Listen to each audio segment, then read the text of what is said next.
nós temos que encontrar mecanismos, porque só a transformação do indivíduo, se fosse possível transformar-se independente do ambiente, nós íamos aguardar o quê para mudar a sociedade?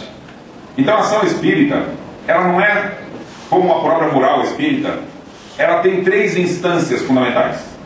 É a moral que você usa pessoal, as escolhas que você faz para você mesmo, que vão influenciar seu comportamento, as escolhas no relacionamento familiar e daqueles próximos, e existe também uma moral social. E você participa dessas 3. E você é responsável pelas consequências dos seus atos nessa vida, no âmbito das escolhas pessoais, da escolha do relacionamento que você tem com os próximos, e você é responsável como cidadão. E hoje, como cidadão do mundo, nós somos responsáveis por estarmos aqui encarnados entre 6 bilhões de pessoas, e somos responsáveis por 1 bilhão de pessoas estarem passando dificuldade e fome nesse planeta. A cada 6 pessoas nesse planeta, 1 está passando fome. E a responsabilidade não é dos dirigentes, a responsabilidade é de todos nós. Né? A quantidade de alimento produzida hoje, né? Os grãos todos colhidos, vocês fazem ideia de quantas pessoas podem ser alimentadas? Nós somos 6 bilhões de pessoas. Vocês têm ideia de quantas pessoas conseguiríamos alimentar com tudo que já é colhido hoje? 12 bilhões de pessoas poderiam ser alimentadas com o que a gente já colhe. Então é falta de alimento? Não. Não é. O que acontece com o alimento, esses 7 bilhões, que daria para alimentar esses 7 bilhões e não estão alimentando? Para onde vai isso? Uma parte vai para o lixo. Uma parte vai para o desperdício, mas não é a maior parte. Não é a maior parte. Outra parte vai para a produção de álcool para o carro. E a outra parte, ela vai para alimentar gado, porco e galinha. Agora, alguém aqui já parou para pensar o que é que o animal come? Porque se não for um bom alimento, ele vai ficar doente, não é? Mas veja bem, o que é que boi come? Capim. Se ele estiver na natureza. Capim. Capim. O que é que se põe na ração? Grão. Grão de milho Soja. e de soja. O estômago dele é apropriado para comer grão de soja? Não. O que acontece com ele? Causa infecção. Como é que você precisa curar a infecção? Antibiótico. Antibiótico. Então, todos os animais hoje produzidos, todos, eles tomam antibiótico. Os confinados. Eles já, todos os confinados tomam antibiótico. Tomam 25 a 30 por dia. O antibiótico já é colocado já Na ração. na ração, e ele já toma injeções também para isso.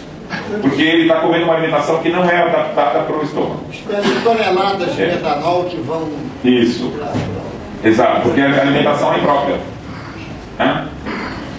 Agora, quando você vai comer soja e milho, eles não têm os nutrientes suficientes para a alimentação do gado. Precisa de sais minerais e vitaminas. Complemento. Da onde se tira vitamina e sal mineral? Será que eles tomam aquelas pirulinhas que vendem na farmácia? Não? De vitaminas? Da onde se tira isso? Alguém faz ideia? Sal. Sal da natureza. O sal é natural. Mas da onde vai tirar vitamina e sais minerais? Sintética. Não tem suficiente no milho e na soja. Sintética. Se fosse sintético, o custo não seria viável. É muito caro. Eles fazem o seguinte: precisa de cálcio também, potássio. Então eles moem os ossos, cartilagens e restos de animais, secam, moem e acrescentam na ração. Mas ainda não resolvemos o problema da vitamina, que não está presente nesses restos. Então veja, o animal ele come soja, milho, processados e restos de animais, que é o motivo de ter tido a vaca louca. Mas não há suficiente ainda sais minerais e vitaminas. Sabe de onde é que tira? Eles são 4 grãos os principais produzidos no mundo hoje: milho, soja, que são os principais componentes da ração. Depois vem trigo e arroz. Quem come trigo e arroz? Passarinho. Nós aqui que estamos aqui não. Você come o pão, o macarrão e o arroz. Não é a base da alimentação humana? Como é que é o arroz melhor? Não é o mais branquinho? E a farinha mais bonita não é a mais branquinha? O que é que contém na farinha e no arroz que a gente come? Amido. Só amido. Ela é branquinha porque só tem amido. Mas arroz e trigo são os grãos que contêm a maior quantidade de ferro, de vitaminas e de sais minerais. E aonde está a vitamina, o ferro e o sal mineral? O trigo e o arroz passam pelo processamento na usina, deixam só o amido e todas as vitaminas e os sais minerais vão ficar no farelo de trigo e no farelo de arroz, que é destinado a quê? Gado. A alimentação dos animais. E aí nós temos bilhões de crianças no mundo se alimentando de pão, de macarrão e de arroz, e estão com dificuldade de ter entendimento, inteligência, dificuldade de desenvolvimento, problemas dentários, cárie. Por quê? Falta de vitaminas e sais minerais. Porque os sais minerais e as vitaminas vão para os animais e a gente usa então quase essa quantidade enorme de grãos que seria para a alimentação humana e acabava com a fome.